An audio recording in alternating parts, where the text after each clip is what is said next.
இந்த எபிசோட நாம இயக்குனர் பாண்டியராஜ் இயக்கத்தில் வெளிவந்திருக்கிற தலைவன் தலைமை படத்தை பற்றி தான் பார்க்க போகிறோம். இந்த படத்தோட கதை பற்றி பார்த்தோம்னா, மதுரையில் ஹோட்டல் நடத்தி வரும் விஜய் சேதுபதி தந்தை சரவணன், தாய் தீபா மற்றும் தங்கை தம்பியுடன் வாழ்ந்து வர்றாரு. இவருக்கு பலநாட்டைச் சேர்ந்த நித்யா மேனனை பெண் பார்க்குறாங்க.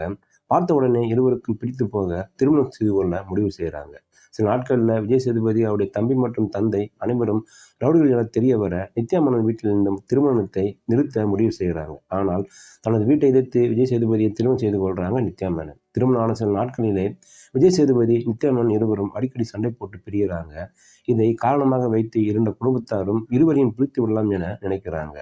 இறுதியில் விஜய் சேதுபதி, நித்யா மேனன் இருவரும் வாழ்க்கையில ஒன்று சேர்ந்தாங்களா?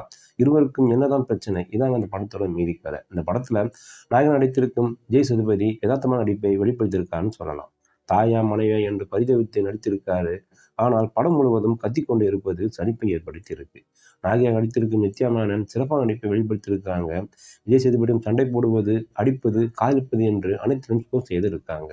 சரவணன், தீபா, ஆர்.கே. சுரேஷ், செம்பியன் வினோத், ரோகிணி ஹரிப்பிரியன், மைனா நந்தினி, காளி வெங்கட், வினோத் சாகர், சென்றாயன் ஆகியோர் கொடுத்த வேலையை சிறப்பாக செஞ்சிருக்காங்கன்னு சொல்லலாம். படத்திற்கு பெரிய பலம் யோகி பாபு ஆங்காங்கே சிரிக்க வைத்து இருக்காரு. சந்தோஷமான இசையில ஒரு பாடல் மட்டும் தாளம் போட வைத்திருக்கு. பின்னணி இசையை காட்சிகளுக்கு ஏற்றாற்போல் கொடுத்திருக்கான்னு சொல்லலாம். சுகுமாரின் ஒளிப்பதிவு சிறப்பாக இருக்குன்னு சொல்லலாம். குடும்பத்துல நடக்கும் சண்டையை மையமாக வைத்து படத்தை இயக்கியிருக்காரு இயக்குனர். குறிப்பாக கணவன் மனைவி பிரச்சனை, தன்மான உணர்வு, விட்டு கொடுத்து போதல் ஆகியவற்றை திரைக்கதை மூலம் சொல்லியிருக்காரு.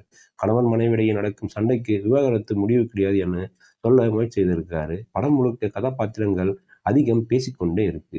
ஒரு காட்சியை பார்க்கும்போது அது காமெடி காட்சியா, சீரியஸான காட்சியா என்று யூகிக்க முடியல.